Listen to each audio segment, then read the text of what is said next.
उत्पत्ति अध्याय 9। उत्पत्ति अध्याय 9। फिर परमेश्वर ने नूह और उसके पुत्रों को आशीष दी और उनसे कहा कि फूलो फलो और बढ़ो और पृथ्वी में भर जाओ, और तुम्हारा डर और भय पृथ्वी के सब पशुओं और आकाश के सब पक्षियों और भूमि पर के सब रेंगने वाले जंतुओं और समुद्र की सब मछलियों पर बना रहेगा। वे सब तुम्हारे वश में कर दिए जाएंगे। सब चलने वाले जंतु तुम्हारा आहार होंगे। जैसा तुमको हरे हरे छोटे पेड़ दिए थे, वैसा ही अब सब कुछ देता हूँ। पर मांस को प्राण समेत अर्थात लोहू समेत तुम न खाना, और निश्चय मैं तुम्हारा लोहू अर्थात प्राण का पलटा लूंगा। सब पशुओं और मनुष्यों दोनों में से मैं उसे लूंगा। मनुष्य के प्राण का पलटा मैं एक एक के भाई बंधु से लूंगा। जो कोई मनुष्य का लोहू बहाएगा, उसका लोहू मनुष्य ही से बहाया जाएगा, क्योंकि परमेश्वर ने मनुष्य को अपने ही स्वरूप के अनुसार बनाया है।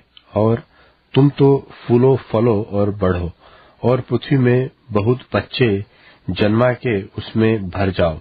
फिर परमेश्वर ने नूह और उसके पुत्रों से कहा, सुनो, मैं तुम्हारे साथ और तुम्हारे पश्चात जो तुम्हारा वंश होगा उसके साथ भी वाचा बांधता हूँ, और सब जीवित प्राणियों में से भी जो तुम्हारे संग है, क्या पक्षी, क्या घरेलू पशु, क्या पृथ्वी के सब बनेल पशु, पृथ्वी के जितने जीव जंतु जहाज से निकले हैं, सबके साथ भी मेरा यह वचन है, मेरी यह वाचा बनती है।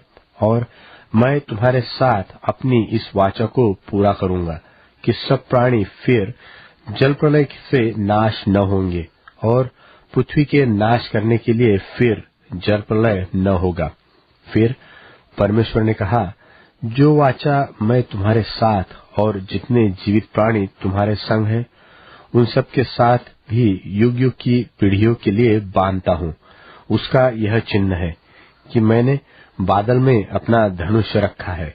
वह मेरे और पृथ्वी के बीच में वाचा का चिन्ह होगा। और जब मैं पृथ्वी पर बादल फैलाऊं, तब बादल में धनुष देख पड़ेगा।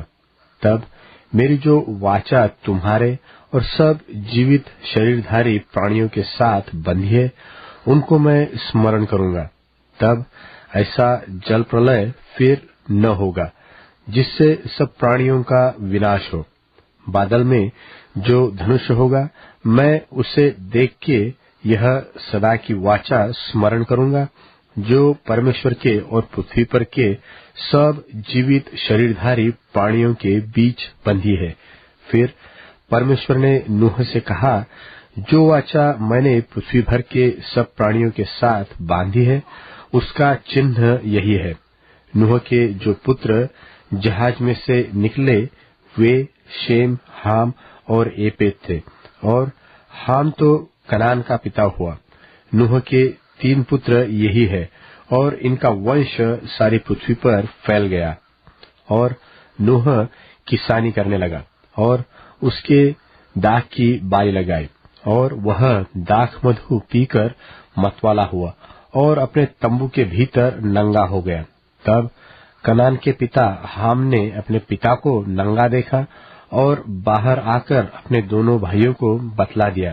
तब शेम और येपेद दोनों ने कपड़ा लेकर अपने कंधों पर रखा और पीछे की ओर उल्टा चलकर अपने पिता के नंगे तन को ढांप दिया।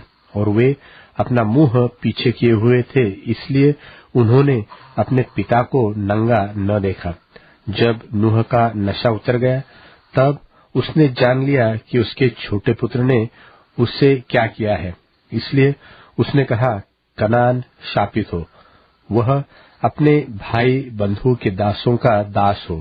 फिर उसने कहा, शेम का परमेश्वर यहोवा धन्य है, और कनान शेम का दास होए। परमेश्वर एपेत के वंश को फैलाए, और वह शेम के तंबुओं में बसे, और कनान उसका दास होए। जल प्रलय के पश्चात नूह 350 वर्ष जीवित रहा, और नूह की कुल अवस्था 950 वर्ष की हुई। तत्पश्चात वह मर गया।